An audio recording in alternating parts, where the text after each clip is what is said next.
Stick it together for long enough so I could... Yes, finally. Oh, now to work on the sprite bot while I do this. Clutch Gumstone, audio log number 7. Well, this day could have gone better. I don't even know where to start with this. I guess I may as well start with the biggest bombshell. Well, not the biggest bombshell, but the second biggest bombshell of the day. It turns out that Rock Flower, or Desert Blossom as she now wants to be called, is a Pegasus. Not that she even knows what that means. I'll probably have to put this into a historical context for those of you who are listening in the future. To say that the average pony in the wasteland is apprehensive of Pegasi would be quite the understatement. For the past 100 years, the Pegasi have been known as the ones that blocked off the sun, messed up the weather, and prevented the land from healing properly. Not only that, but any Pegasi that you might find down here tend to be exiles or criminals.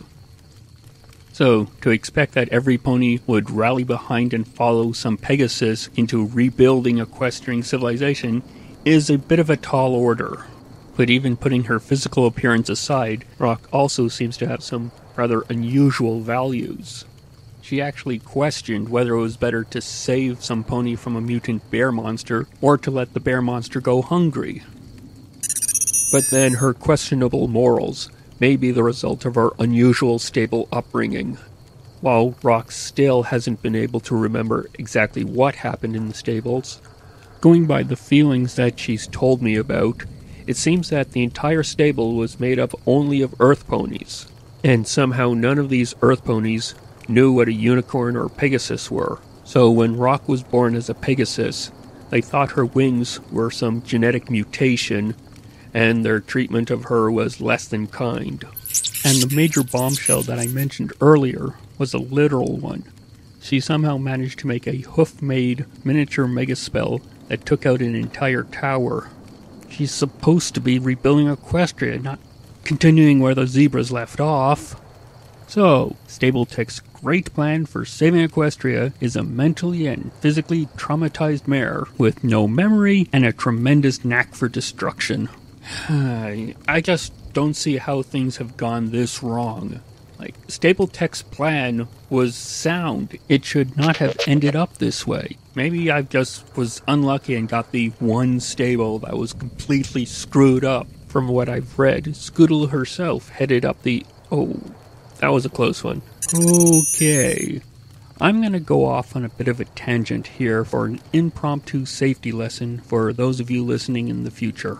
If you happen to come across one of the old Ministry of Morale sprite bots, whatever you do, don't mess with it. I know it's tempting to try and investigate the arcano technologies of the past, but they're very dangerous if not handled correctly. There's a failsafe that if they're tampered with, there's a small explosion that goes off, launching confetti and frying the motherboard. Pinkie Pie's way of dealing with possible zebra spies or saboteurs. But over the past 100 years, the small spark battery that powers them have become destabilized. So that small explosion is powerful enough now to detonate the spark battery, which can cause a chain reaction to also detonate the small magical pistol built into the sprite bot, which all leads up to an explosion that can easily kill a pony, such as this one I'm working on right now nearly did when a mutant pony bear struck it. But getting back on topic, Rock managed to at least do one thing right today. The pony that I had to convince her to save turned out to be actually a zebra, and not only that, we managed to save him twice. This little act of heroism shows that Rock doesn't carry any of the grudges or prejudices towards zebras, but then that's probably more to do with the fact that she didn't even know about the war until this morning, rather than any kind of forgiving nature. Also, this zebra, who's a rather colorful character to say the least, has requested that we follow him to Appaloosa so he could properly thank Rock for saving him. Not only should this spread the word of her heroics, but there's also the rumor that a major slaver is operating out of Appaloosa. Even Rock's gray morality should be able to see that the selling of ponies is completely messed up. Heck, maybe she'll drop another hoof-made megaspell on his operation. Whatever happens, It couldn't be worse than what happened today. Oh, you be quiet.